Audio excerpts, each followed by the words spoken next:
Hi there, Aries. Welcome to a special reading that's a manifestation reading for the month of February through April 21st. And this is when all the planets are direct and things are easier to launch and manifest. So let's see what kind of things you might want to be doing in that regard and why and how, what you can do. If I know any astrology that is apropos for this time, I will definitely let you know.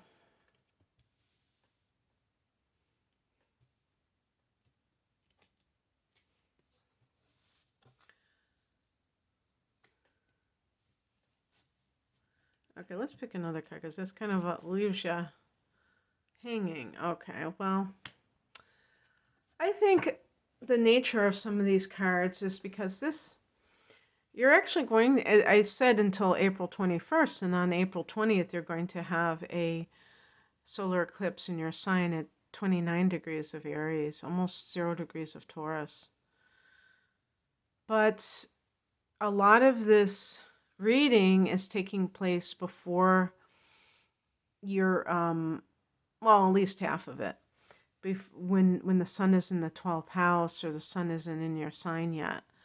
And so there might be, some funky energy because you may be feeling like you can't move ahead. The sun isn't in the new cycle yet. So let's see what's going on here.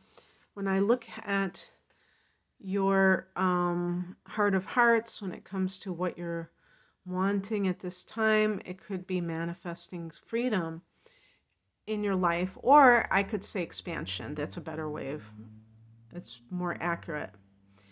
And the expansion is coming, maybe in some cases that you want to expand your territory. For instance, if you have a business, you're tired of the same old, or even if you, let's say you're a YouTuber like me and you want to do more social media that you haven't tried yet, and you feel kind of confined because of something else that's going on. And this could apply to relationships. And that can be quite distressing for Aries people who, for instance, are married or seriously coupled, because you might feel trapped. If you feel like you got involved with the wrong person and you really don't feel like that person is contributing to your growth in some way, you may be like, I want out of this. Why are you motivated? The Empress card. This card connects to motherhood. Also Venus, so it can be relationships or love, children, money. So an example would be, let's say somebody got a raise and they were like, oh, this is sweet. I'm making $300 more every week, or I don't know, whatever. But you realize that you're also maybe working longer hours, or you have so much more on your plate, and it makes you feel stressed out. And that can really make you regret it because you think to yourself, I can't even enjoy this extra money because I'm working longer. So what am I going to do? So, and this is kind of like what a lot of people experience just in general, even if they're not making a lot of money, where they're doing something they don't want to do and they're doing it many hours a week. And so by the time Friday comes along and they get their paycheck, their first thing is like, I deserve to like just, paint the town red because I am sacrificing my happiness for this job.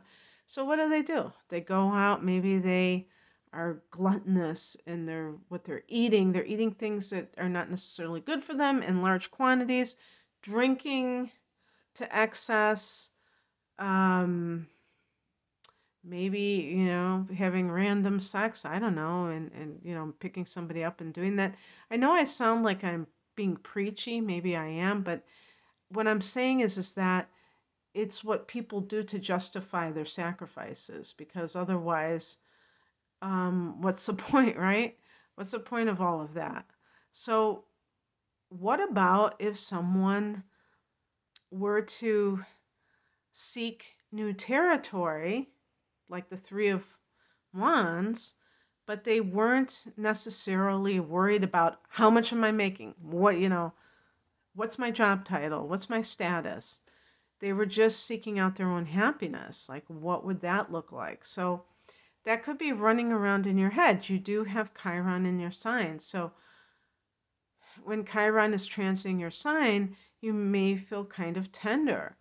Um, and that's not something that Aries people tend to feel is tender. So it's kind of like noteworthy if a an Aries person feels tender. So embrace that. Don't feel like horrified that you're feeling a little bit sensitive, because it will tune you into the things that are bothering you instead of like you trying to make things happen all the time. You tune into things. And what is the first step that you need to do in order to kind of remedy this situation?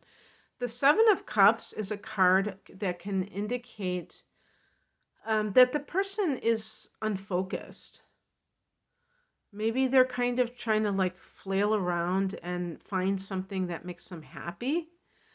Sometimes this can be a card of addiction. So certainly, I definitely would say anybody who is experiencing, um, some kind of substance abuse issue, definitely heal that first, because a lot of times people will even go into therapy and they won't tell the therapist that they get drunk every night or they get high every night. And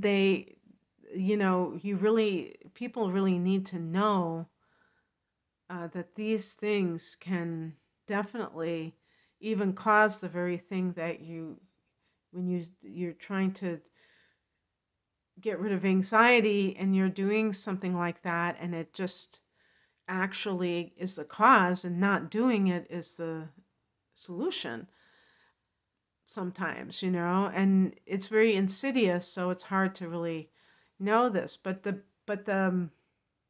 I would say the core of what the Seven of Cups represents is wishful thinking, is thinking that you can choose something that might be treacherous and that it's going to be anything other than what you're choosing, or that sometimes you might think that you have a bunch of choices. When I'm looking at those things, there's like the snake and a reptilian creature. And so the person may be deluding themselves that they have all these wonderful choices when they really don't. So the answer, I would say, the first thing that you have to do is get real with yourself. And that may look like many different things. It might mean that you have to go into some kind of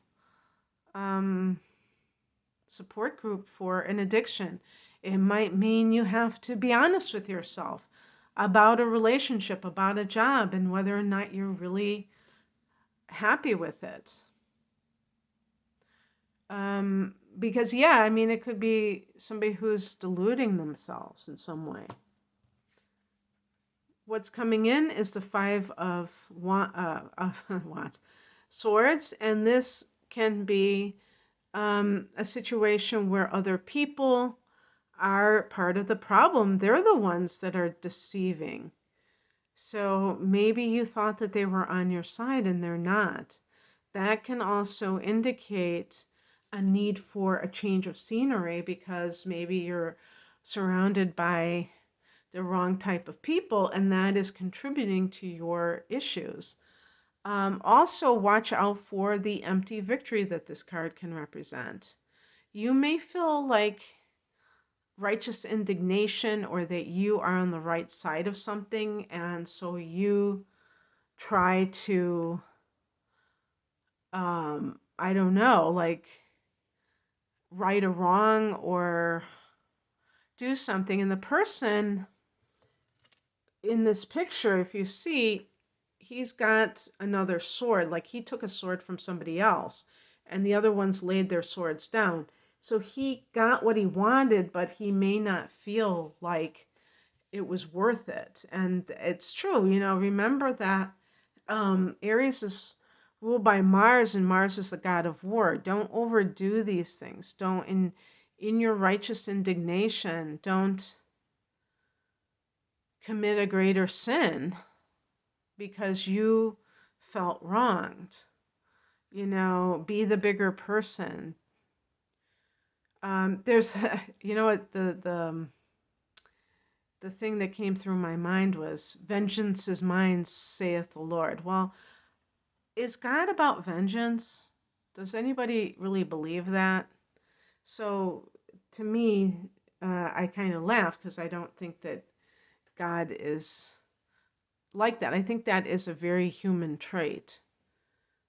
And I used to have a book called Your God is Too Small, because that really, to me, sums up a lot of people's attitudes towards God, that God is just like a human being and is very vengeful when there's a wrong committed. And that's not how I believe it works. And I used to think, because Scorpio is ruled by Mars, like Aries, but also by Pluto. I used to think that it was the Pluto influence that made Scorpio vengeful, but now I'm thinking it's the Mars, because I know this Aries person who loves when someone, gets their just desserts, who deserves them. So anyway, that's that. And then I did pick a card, and I picked an additional card like clarification. The outcome is the Two of Swords. So almost like that Seven of Cups. The person has to choose. There's some kind of a decision you have to make, but you may have blinders on. So a lot of times what I'll say is that the person is convinced that they have this decision to make, but it's only because they're deluded about the situation. So they really don't have a good handle on it in the first place. And, suffice it to say, that can suggest some problems, because if you are feeling like you have to do something about a situation, that could be something that you end up regretting. And Aries people tend to be rash. You're a cardinal sign, so you are catalysts, but you may be a little bit too eager to start the ball rolling on something, where you end up doing something prematurely or that was unnecessary. So an example would be, if you feel like you're bored in your marriage and you feel like there's greener pastures out there. That could be what the Three of Wands is. They're greener pastures. Why should I settle for this relationship with this person? Maybe that person gave birth, and all of a sudden you feel like they are, because, if, like, let's say you're a man and your partner gave birth and she's not any fun anymore because she's taking care of this baby. In reality, you might be like a big baby because you're wanting that attention and you're forgetting that she just gave birth and that the baby needs attention. And so you may be just thinking about yourself and being self-centered. but you think you have to move on to greener pastures. So, whatever it is that you're manifesting, make sure that you really know what you're getting yourself into, Aries. Maybe what that Three of Wands really is all about is you exploring your inner self more than just the outer uh, trappings of your life. And I'm not suggesting that you tolerate a relationship that is truly uninspiring. I'm not saying that. But the Empress could be also if you are a woman and you've given birth and motherhood isn't what you really, you're not really feeling it. You feel that maybe you thought you were going to be a stay-at-home mother and you just feel like you want to burst out. And that's what the Three of Wands is. No one should ever feel guilty about having a reaction to a situation that they're supposed to feel a certain way. Nobody's supposed to feel any way. And we have to live an authentic life and be very true to ourselves while also honoring other people. And so thinking outside the box is a great way of doing that, because maybe you've been trying to solve your problem by just the traditional route of things. And, like for instance, if you are a stay-at-home mother, or we could just say parent, and it's not what you thought it was going to be, and you feel like really bored, you may be saying, I have to hire a nanny, I got to get out of here, and I got to, revive my career, when in fact you could start your own business and work at home and still take care of your child. And because there may have been a very good reason why you had wanted to do that in the first place. And even though it may not have lived up to your expectations, not because you don't love your child, but because of other aspects of it, you may be able to create a situation that is more your speed. And in the process, have other needs that were built into that met. So I picked a clarification card, the Four of Cups. This is a card you can see by the body language. That person is dissatisfied with what is going on, and they're being offered